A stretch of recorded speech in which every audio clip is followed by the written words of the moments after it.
ये algebraic expression का एक और क्वेश्चन है। ये मैं चाह रहा हूँ कि आप एक दफ़ा अलजेब्रिक एक्सप्रेशन पे अबूर कर लें, उसके बाद उनके फार्मूलेज को भी हम डिस्कस करेंगे और फिर बाद में हम जाएंगे फैक्टराइजेशन पे। अब यहाँ पर भी हमने वही काम करना है। देख लो यहाँ पर कोई भी साइन गिवन ना हो किसी भी कोफिशिएंट के सामने, इसका मतलब ये है इसके पास प्लस का साइन ऑलरेडी मौजूद रहेगा। यहाँ पर -7x², यहाँ पर 2x² -7y² plus 6y² plus z is equal to 0। अब सबसे पहले हम देखते हैं कौन सा वेरिएबल। यहाँ पर ये मेरे पास x है, यहाँ पर भी x है और इन दोनों के पावर भी सेम है। इसका मतलब यहाँ पर हम एडिशन और सब्ट्रैक्शन वाला रूल अप्लाई कर सकते हैं। यहाँ पर देखते हैं, यहाँ पर ये y है, ये इनके साथ नहीं होगा। अगर कोई और y की 2 आ जाए तो उनके साथ हम सब्ट्रैक्शन और एडिशन कर सकते हैं। यहाँ पर z तो अलहदा गिवन है, z अलहदा गिवन है, इसका मतलब z ना किसी के साथ ऐड होगा ना किसी के साथ इसका सब्ट्रैक्ट होना है। अब यहाँ पर जो मैं समझाना चाह रहा हूँ कि कोई भी वैल्यू के सामने कोई भी गिवन ना हो वैल्यू, तो हमने करना यह होता है उनके सामने प्लस का साइन ये ऑलरेडी मौजूद होता है। यहाँ पर मेरे पास -7, यहाँ पर मेरे पास -7x है और यहाँ पर 2x है। अब आपने करना क्या है, जो रकम आपके पास बड़ी होगी वो आपने यहाँ पर लिखना है। मेरे पास 7 बड़ी है और मेरे पास जो 2 है वो कम है 7 से, तो मैं 7 को यहाँ पर लिखता हूँ 7x²। और मेरे पास जो 7 है उसके साथ माइनस का साइन है। अब जो 2 है 2 के साथ कोई साइन नहीं है, इसका मतलब 2 के साथ प्लस का साइन है। यहाँ पर मैंने 2x² लिख लिया। यहाँ पर जो ऊपर आपने डिस्कस किया था हमने कि जब दो भी हमारे पास वैल्यू आएंगे माइनस के, हमने उनको ऐड करना है। लेकिन यहाँ पर देखें एक प्लस का है एक माइनस का है। जब हम एक प्लस और एक माइनस को एक साथ ऐड करते हैं तो हमारे पास आंसर हमेशा के लिए हमने इन वैल्यूज़ को माइनस करना है। क्या करना है, वहाँ पर हमने ऐड किया था, साइन माइनस लगाया था। यहाँ पर चाहे प्लस ऊपर आ जाए चाहे माइनस नीचे, जो कुछ भी हो, आपने एक प्लस और एक माइनस आ जाए आपने उनको माइनस करना है। माइनस किस तरह करना है, 7 में से आपने 2 निकालने हैं, 5 बचे और ये x² हमेशा ही वैसी ही रहेगा, ठीक है, इसको चेंज नहीं करना है। लेकिन आपने करना क्या है, जो बड़ी वैल्यू होगी बड़ी वैल्यू के साथ जो भी साइन होगा आपने उस साइन को इनके साथ लिखना है। यहाँ पर 7 के साथ माइनस है तो यहाँ पर मैं माइनस का साइन लिखता हूँ। इसका मतलब इन दोनों को हल करने के बाद मेरे पास जो आंसर आया वो -5x² आया। यहाँ पर मैं -5x² लिखता हूँ। यहाँ पर आप देख लें फिर एक मरतबा, एक मेरे पास इन दोनों का पावर भी सेम है और ये वेरिएबल भी मेरे पास सेम आए। तो मैंने अब क्या करना है, जो बड़ी वैल्यू होगी उसको मैं इधर यहाँ पर ऊपर लिखता हूँ। बड़ी वैल्यू एक मरतबा फिर मेरे पास 7 है, 7y² और इसके बाद 6y, मैं 6y यहाँ पर लिखता हूँ 6y²। वही रूल आपने अप्लाई करना है। 7 में से 6 निकालेंगे तो मेरे पास कितना आंसर आएगा, 1 आएगा। यहाँ पर मैं y² लिखता हूँ और बड़ी वैल्यू के साथ जो भी साइन होगी वो हमने लिखना है। यहाँ पर -y। अब आप यहाँ पर कंफ्यूज होंगे कि 7 में से 6 निकालें तो यहाँ पर 1 बचना चाहिए।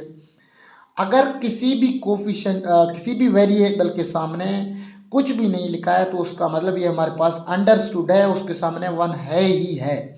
अब वहाँ पर एमसीक्यूज में अगर आपके पास ऑप्शन में 1 के 1 आओ तो आप वहाँ पर टेंशन लेंगे, तो इसका मतलब ये हुआ कि यहाँ पर आपने 1 ऑलरेडी अंडरस्टूड करके ही आगे जाना है। यहाँ पर मैं 1 लिखूँ या ना लिखूँ मुझे लिखने की कोई ज़रूरत नहीं है। याद रहे कि अलजेब्रिक एक्सप्रेशन में हम 1 को लिखते नहीं हैं। यहाँ पर जो कोफिशिएंट 1 होगा, यहाँ पर मेरे पास आंसर है वो -y², ठीक है। उसके बाद आप देखते हैं वो z अकेला है तो z को हम प्लस, z के साथ प्लस है, plus z is equal to 0। इस क्वेश्चन को हमने डिस्कस किया। अब अच्छा, अब आगे चलते हैं। यहाँ पर देखते हैं यहाँ पर क्या रोल है। अब लाजमी नहीं है, अब ये दो वैल्यू मैंने जो करीब करीब देखते हैं उनमें की वेरिएबल और उनके पावर सेम हुए थे। अब हम आगे देखते हैं। यहाँ पर देख लो, यहाँ पर pq² कोई भी गिवन नहीं है कोफिशिएंट इसके सामने, तो इसका मतलब इसके साथ 1 ऑलरेडी मौजूद है। इसके साथ पावर नहीं है तो पावर 1 मौजूद है। इसके अलावा बाकी सबके साथ पावर गिवन है। अब यहाँ पर देख लें, ये सिर्फ एक कांस्टेंट है। ये मेरे पास एक, ना इसके पास वेरिएबल है ना इसके पास साथ कोई और कुछ भी यानी गिवन नहीं है, ठीक है। अब यहाँ पर pq² और यहाँ पर 2pq²। अब देख लें यहाँ पर ये मेरे पास ये -3 के बाद मौजूद है, -3p1 के बाद मौजूद है। याद रहे कि इस इक्वेशन में जहाँ भी मौजूद हो उन सबको हमने ऐड और सब्ट्रैक्शन करना है अगर मेरे पास पावर और वेरिएबल सेम रहे। यहाँ पर pq² है, यहाँ पर भी pq² है, ये मेरे पास दो सेम वैल्यू आए। इनका मतलब मैं इन पर प्लस माइनस का ऑपरेशन कर सकता हूँ।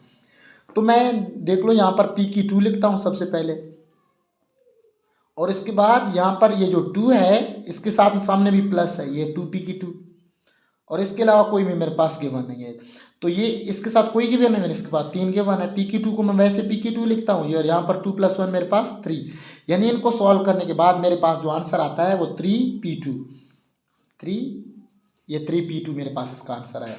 अब p, इसके पास p1 है, इसके पास p1 है इनके पावर। अब मैंने इनको क्या करना है, ये -3p है यहाँ पर मैंने लिख लिया, और ये मेरे पास -4p है, इसको यहाँ पर मैंने -4p लिख लिया। यहाँ पर अब मेरे पास 2 माइनस आए, जब भी 2 माइनस आएंगे यहाँ पर आपने, तो उनको क्या करना है, करना प्लस है। लेकिन सामने मेरे पास नीचे जो भी इनका आंसर आता है वो आंसर मेरे पास माइनस में आंसर में आना है। 4 + 3 मेरे पास 7 बने, और यहाँ पर मैंने p लिख लिया। इनके साथ मैंने लाजमी इनको करना प्लस है, लेकिन इसका साइन माइनस में आएगा। ये स्टूडेंट ये गलती करते हैं, यहाँ पर माइनस का साइन शो नहीं करते हैं, उनको प्लस करने के बाद प्लस का साइन यूज़ करते हैं। याद रखना है, यहाँ पर इनको प्लस करने के बाद हम माइनस का साइन शो करते हैं। तो इसका आएगा -7p + 1 = 0। तो ये एक अलजेब्रिक एक्सप्रेशन मेरे पास हुई। इस तरह के कोई भी अलजेब्रिक एक्सप्रेशन आप खुद से लिख सकते हैं। अगर आप चाहें तो मैं भी आपको 3-4 दे सकता हूं, तो आप उनको समझने की कोशिश करें। इसके बाद हमने अभी इनके MCQs भी डिस्कस करने हैं। जब तक हमें अलजेब्रिक एक्सप्रेशन की समझ नहीं आएगी तब तक हम फैक्टराइजेशन को डिस्कस नहीं कर सकते हैं। ये सबसे पहले हमने अलजेब्रिक एक्सप्रेशन को डिस्कस किया, अब हम अलजेब्रिक फार्मूले को इंशाल्लाह डिस्कस करेंगे नेक्स्ट वीडियो में।